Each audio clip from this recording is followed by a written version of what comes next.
Thank you.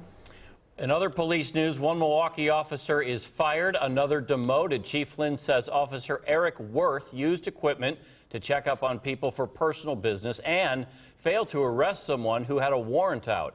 Officer Joanne's son was demoted. She reportedly used her personal vehicle during work hours and took long lunch breaks. New at 10, Milwaukee County Sheriff David Clarke and County Executive Chris Abele squaring off again. This time, instead of dueling news conferences, they went at it face to face.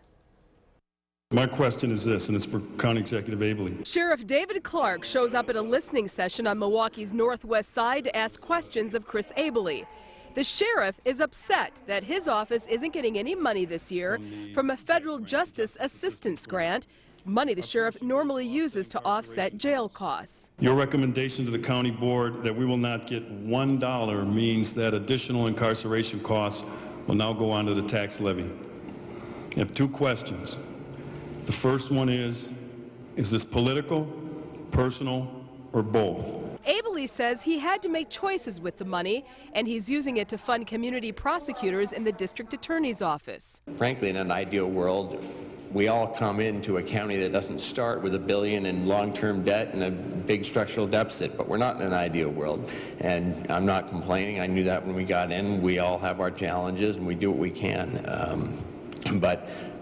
Yeah, decision, personal, political, neither. The sheriff says he wasn't informed he wasn't getting the grant money and takes issue with the lack of communication.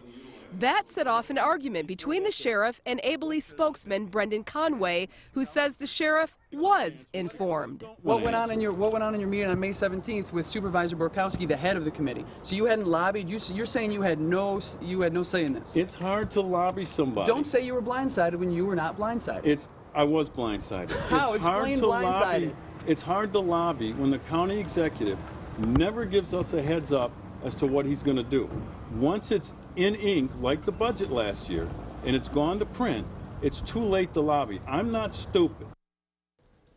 Well, in years past, the sheriff has received anywhere from $115,000 to more than $1 million from this federal grant. The county executive says the pool of money was smaller this year, receiving about $200,000 less from the federal government. This next story is a case of going beyond the parameters of being a good neighbor. It's about one man fed up enough with crime and brave enough to do something about it.